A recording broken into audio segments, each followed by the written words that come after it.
বন্ধুরা, গ্যাসে কড়াইটা বসিয়ে তেলটা গরম করে নিয়েছি। দেখো আমি একটা কি রান্না করতে চলেছি, মাশরুমের রেসিপি। এটা একটু নেড়ে নেব, একটু কাঁচা তো, এটা একটু নেড়ে তুলে নেব। এই যে নেড়ে তুলে নিই মাশরুমগুলো।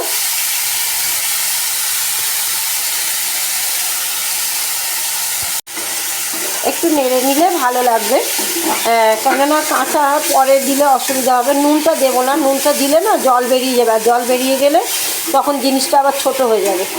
তো মাশরুম খাওয়া খুবই ভালো, শরীরের পক্ষে খুবই উপকার। সবথেকে বড় কথা, এটা তো যেহেতু হাতের কাছে ছিল করছি, কিন্তু ব্রোকলিটা নেই বলে ওটা দিলে আরও টেস্টি হয়। তো যাই হোক, আমি একটু অল্প করেই করছি ছেলের জন্য। আর এই যে জলটা বেরিয়ে যায়, এটাই সমস্যা, জিনিসটা ছোট হয়ে যায় জল বেরিয়ে গেলে। তো আমি বেশিটা করব না, এবার এটা আমি তুলে নেব। এবার পেঁয়াজগুলো ছাড়বো, ব্রোকলিটা তুলে নিয়েছি। পেঁয়াজ আর লঙ্কাগুলো আগে ছাড়বো, আগে তেল দিয়ে নিই কড়াতে। এটা তুলে নিয়েছি পুরো তেল। এইটা জলটা ছাড়ে তো একদম ছোট হয়ে যায়। তো যাই হোক, বেশি তেল দেবো না, অল্পই তেল দেবো। আর বিশেষ করে আমি তো সাদা তেলেই বেশিরভাগ রান্না খাই, তো অনেকেই বলে সর্ষের তেলে খেতে। তো যাই হোক, আমি এই রান্নাটা সর্ষের তেলের থেকে সাদা তেলেই বেটার। তো আমি এই পেঁয়াজগুলো ছেড়ে দিই, এটা একটু হতে থাকবে। তারপরেতে রসুন, এখানে রসুন কুচো, আদা কুচো রয়েছে, এইটা দিয়ে দেবো। দিয়ে এই যে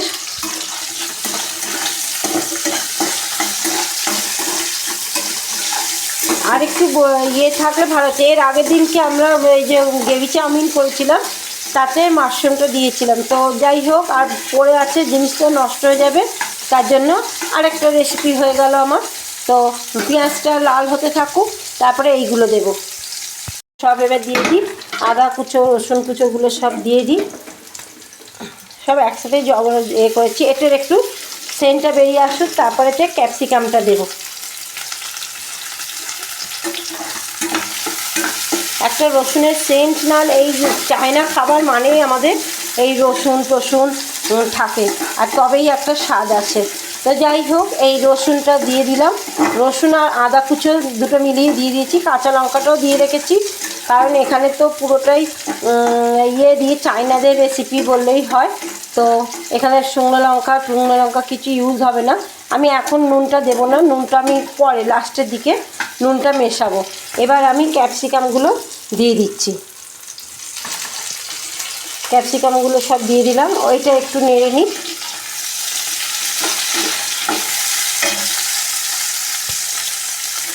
এবার আমি টমেটোগুলো দিয়ে দেবো, কারণ টমেটোটা আগে দিলে আবার সেই জলটাই বেরোতো, একটা কালারফুল দেখতে লাগে।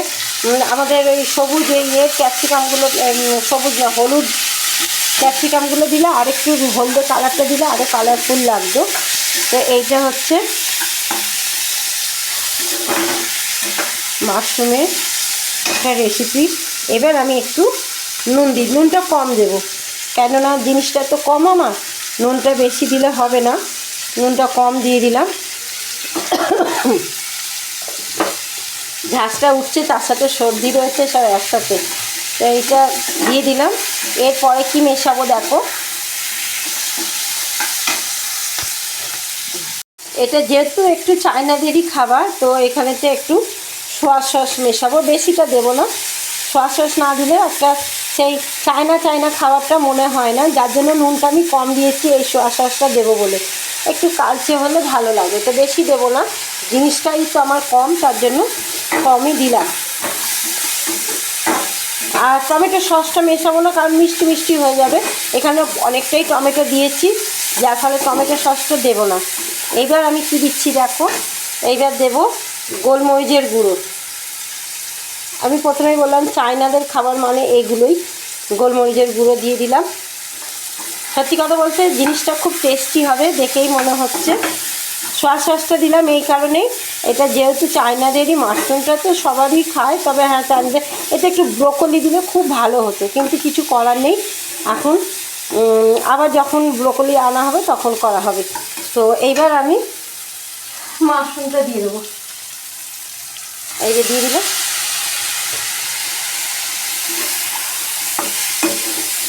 এইবার জলটা বেরোলে আর কোনো চিন্তা নেই, কারণ একটু এটার থেকে জল বেরোয় বেশি।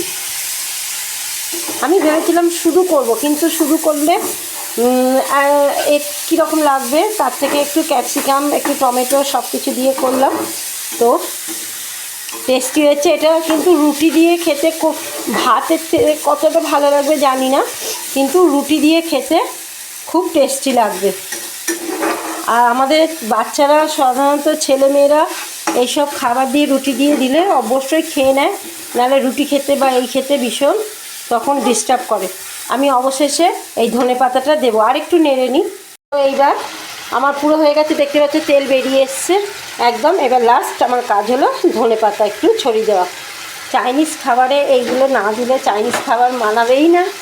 তো যাই হোক, এটা আমার রেসিপি, কেমন হয়েছে অবশ্যই জানাবে। নিজের মন থেকে করেছি, কেমন হয়েছে অবশ্যই করে দেখবে। এর আগেও করেছিলাম, খুব টেস্টি হয়েছিল।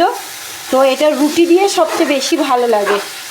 সাধারণত আমরা তো এটা আমি একটু আগেই রাখলাম, আমার কাজটা, আমার ছেলের এটা খুব ভালো লাগে, তো এই জন্য আমি এটা করলাম। ও রাত্রিরে রুটি দিয়েই খাবে, এটা এগিয়ে রাখলাম কাজটা, কারণ রাত্রিরে তো সময় পাওয়া যায় না, তাই জন্য। এবার আমার রান্না ফুল কমপ্লিট হয়ে গেছে। এটা হচ্ছে আমার আজকে মাশরুম, চায়না মাশরুম। তো এখানেই রাখছি, না এখানে দাঁড়া, আরেকটু হয়ে যাক, আরেকটু ভাপেতে হয়ে যাক, তারপরে ঢেলে নেব। বন্ধুরা, আমার রান্না ফুল কমপ্লিট। এই মাশরুমগুলো দেখা যাচ্ছে, এইটা আবার না চিংড়ি দিয়ে করলেও খুব সুন্দর টেস্টি হবে, কিন্তু একটু বড় বড় সাইজের চিংড়ি দিয়ে করলেও। এই যে মাশরুমগুলো রয়েছে, অন্যবারে গলে ছোট হয়ে যায়, কিন্তু আজকে পারফেক্ট হয়ে রয়েছে, খুব সুন্দর লাগছে দেখতে।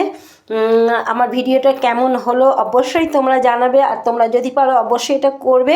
ঘরের ছেলেমেয়েরা সুন্দরভাবে খেয়ে নেবে। বিশেষ করে রাত্রিরে আমাদের রুটি খাওয়াতে খুব অসুবিধা হয়ে যায়, দিনের বেলা যেমন তেমন, রাতে রুটি খেতে গেলেই অসুবিধা। এই রেসিপিটা খুব সোজা আর খুব তাড়াতাড়ি হয়ে যায়, তো এইটা করে অবশ্যই খাওয়াবে। ভিডিওটা কেমন লাগলো অবশ্যই জানিও। Tata, bye bye.